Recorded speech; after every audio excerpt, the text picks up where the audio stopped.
هلا، ازيكم؟ مساء الخير. الليلة الفيديو بتاعنا طبعا مختلف، فقلنا نطلع من جو الطبيخ والنظافة، والليلة الفيديو كله ريحته مسك وصندلية. فحبيت اعمل صندلية خمرة بتاعت مسك. فدي مكوناتي عندي. دي طبعا خام بيقول له لميس، وهنا عندي الليفدور، هنا عندي الريحة بتاعت الليفدور وزي ما شايفين. وهنا عندي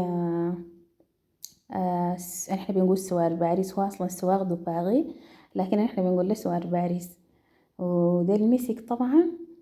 ده المسك حقي. وقبل شوية كان عندي رفحت الخام بتاع الصندلية، بالفتيل الصغير ده خام صندلية، وتاني عندي خام بتاع يسكب. المهم فزي ما شايفين انا بجي بسحن المسك. كبيت كمية مناسبة، شايفاها بقت لي كتير، قلت انقصه. فهنا نقصته، فبجي بسحن المسك بدقه بالفندق زي ما قال.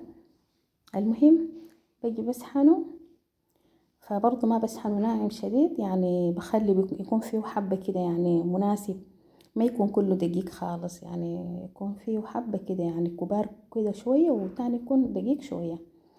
المهم بعد ما سحنت المسك زي ما شايفين، انا هنا بجي ببخر الفتيل بتاعي بالصندل. عندي دي عيدان بتاع الصندل، فبجي ببخر الفتيل بالصندل. يعني انا ما عارفه فكره تبخير الفتيل بالصندل، لكن بجد بدي نكهه جميله خلاص. المهم بعد ما الدخان كله يعني مشى ليا جوا الفتيل وكده، شايفين انه بقى كله سحاب سحاب. أنا بجي بكب الدقيق بتاع الصندل حقي بطريقه شويه سريعه عشان الدخان ما يطلع، ما يتسرب ليا ما يتبخر وكده، عشان الصندل ما يتبخر. فباجي شنو بكب الدقيق بتاع المسك سريع سريع. خمرة المسك دي طبعا هي سهلة، ما يعني ما متعبة، وما هناي سهلة شديد، يعني ما فيها حاجات كتيرة بنسويها. كبيت الكمية اللي أنا عايزاها، فباجي بعد بكب موية الريحة. عندي السوار باريس أو سوار دباغي، باجي بكبها هي. وبعد ذاك عندي الليفدور، أنا غيته كبيت ليفدور وسوار دباغي. فبعد ذاك يعني الريحة دي حسب اللي انت عايزاها، طبعا ما ضروري تعملي حاجة معينة، لكن كل ما شكلت يعني اتنين نوع بتاع ريحة بكون حلو. لأنه لو كبيتي الفدور الريحة بتتشملك بس الفدور أكتر، لكن لما تجي تخلطي نوعين بتاع ريحة ولا 3 أنواع بدي نكهة جميلة شديد. لا يعني لا بديك ريحة بتاعت الفدور، ولا بديك بتاع مثلا سوار دباغي ولا سوار باريس، بديك حاجة مشكلة كده فبتطلع حلوة شديد. فانا بفضل انه احسن بدل ما تعملي خمرة المسك بريحة واحدة، احسن تشكلي 2 ولا 3، فالنكهة بتكون احلى، يعني بتطلع اجمل.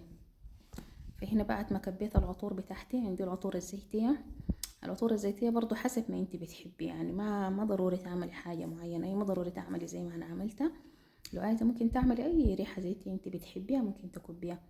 انا هنا كبيت يسكب، يسكب دي حلوة شديد عجبتني. ولو قلت هتعطر بيها ساعة حارة شوية، ففضلت اكبها في الخمرة تحت المسك. وهنا عندي لميس، لميس دي برضه باردة يعني حلوة. دي كبيت لميس برضه كمية. المهم انا غايته صراحة ما قدرت، يعني ما عندي يعني ميزان معين اقيس بيه، بس بكب بقدر بالتقدير وبكب. طبعا ده خام بتاع صندلية، ده خام بتاع صندلية بتاعتها صندلية فايزة، خام بتاع فايزة. بجيب اكب منه برضه كمية مناسبة. الخام ده بارد طبعا، ما هنا يعني ما قوي شديد، بارد حلو. باجي بكب الخام بتاع الصندلية، وعلى كده الخمرة بتاعتي جاهزة. باجي بحركها اخلي العطور كلها تتجانس. فبكده كده خمرتي بتكون جاهزة. شايفين ما شاء الله